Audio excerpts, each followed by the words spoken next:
On this Harriet Tubman form, and some of the details, I know there's some artists in the crowd, but some of the details we're going to work out with the mache, some of the final details. But we use this shrink wrap plastic formed over a bag of leaves to create the form over which we're going to put a skin of mache, 5 layers thick. We decided to go for the mask approach. Yesterday I said sometimes people work in the round, others work with masks. We're making a huge mask out of paper that will get shaped over this, and then we're going to take the paper off of here, and either then you'll have the form, you can use it over and over again. You can make an army of Harriets, which I think would be cool. Yes. You can make 100 Harriet Tubmans going down the Can you imagine how powerful that would be? But anyway, we're going to at least make one for your event. So there's that, and now over here by the stove, I'm going to demonstrate the cooking method.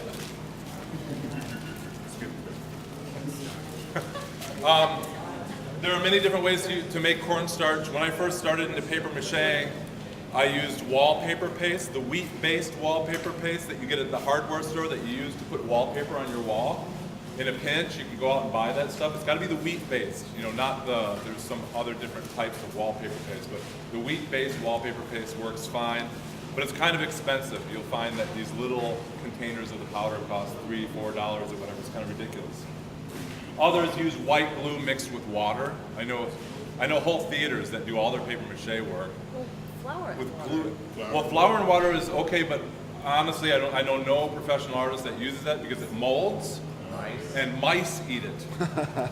It's a food product for animals, so it becomes a hazard because you lose your work because mice eat holes. They don't eat holes in the starch mixture. So I'll leave the recipe when I go, but it's essentially a cup of starch, like 1 cup of starch. I think this is right. To 1 gallon of boiling water, or a quarter cup to a quart. Quarter cup to the quart of water. But it's 1 cup of powder mixed into 1 gallon of boiling water. So you set the water to boil, but you can't put the dry cornstarch into the boiling water like many cooks know, because it'll just turn to lumps. Okay? You have to suspend it in cold water first.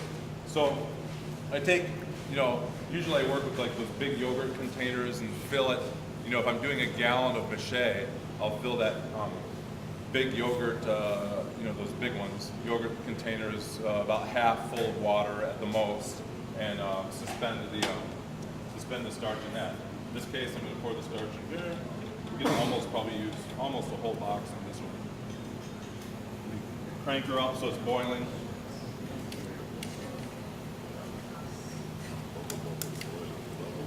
Yeah, this is going to be very well near a whole box of starch. Huh? Yeah, we didn't get a whisk, so I just made a homemade whisk out of wire. And it's very important that you suspend and don't have any unsuspended. You don't have any suspended dry. You dissolved dissolved is the common word. Dissolved starch. Because otherwise, I can't stand lumpy mache. And it's much more pleasant to use when you're. Huh? Yeah. Lumpy gravy. Do you like eating lumpy gravy? Yeah. You try. And I don't like using lumpy cornstarch for mache. I'm just going to use the whole box here. And the thing is that I'm just not measuring out here, but I'm putting excess starch in here so that when I see it starting to thicken, I can just stop pouring it in. So.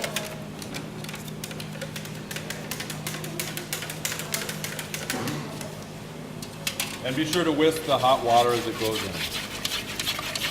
I could do this. I could have done this on the floor. That would have been a little bit more photogenic. And I tend to make it like extra thick, like a thick, yeah, you return it to boil, and you got to keep whisking it so it doesn't like clump. Just like gravy. So, as soon as it returns to boil and you get bubbles, and it's like a lava pit, like I say to the kids. One of these days I'm going to do a project where we can take like paper mache lava, put food dye in it, and like boil it. Kind of make it like lava. What's that? Yeah, like a volcano. Yeah. So here's a question. Yeah. Because there's another sense. Why hot water? Just so that it dissolves. Oh, cooks it, it changes the constitution and it makes it into like a thick, kind of like sticky paste. And does it save is the most common question. Well, it kind of turns gelatinous overnight. If you can seal it, like if you put it in a container and seal it and keep it from dehydrating, it doesn't get as gelatinous, but you can use it the next day, that's fine. It's just more like Jell-O and it's kind of unpleasant. It's not as smooth, so.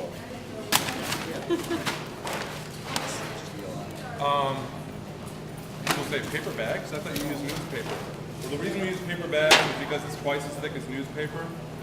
It's a little bit, there's, whatever.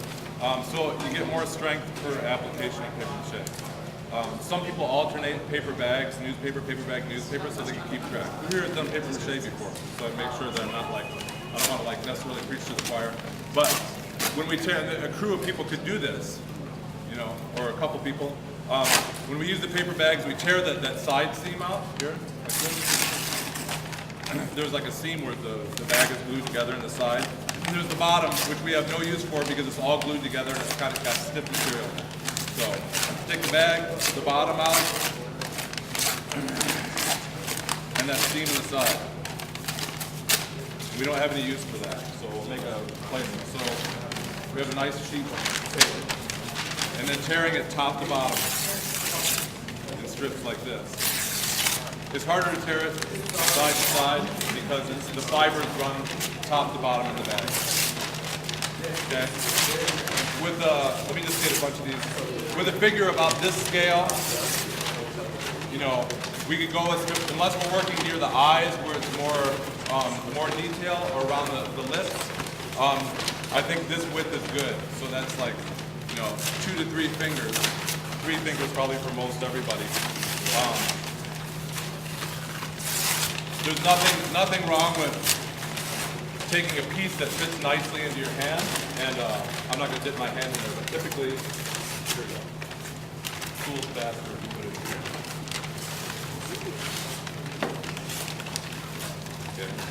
Okay. And Do anything for your hands, though? what's that? It's too hot. It's so hot. I'm not going to put my hands in there. But once it's cooler, you can dip your hands in here like this, and make sure you get paper mache on both sides of the paper. And rub it in.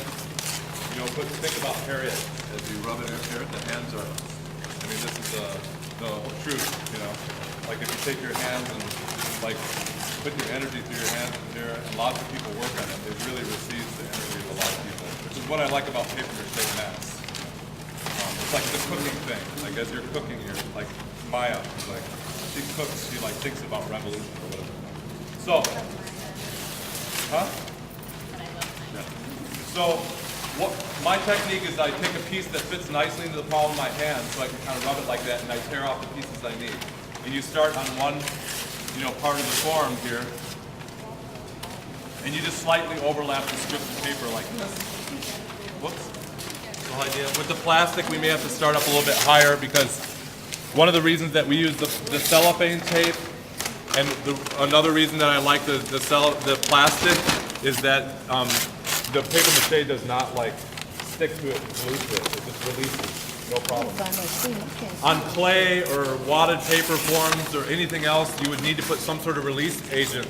Otherwise, the paper will stick to it, and when you go to take the mask off, it'll be like. You'll be ripping the mask into pieces trying to get it off. But the great thing about this waste plastic, I was telling everybody that I did jump into a dumpster, and somebody should have been taking a video of me because it's a gigantic dumpster. I dumped into it and I threw the big wads of it out of the dumpster.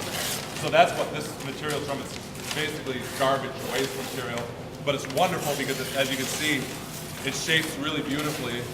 When you take it and you use it like in the helix kind of coil form, wrapping it around forms and laying it in coils onto a shape like this. Some of you that weren't here for the tutorial on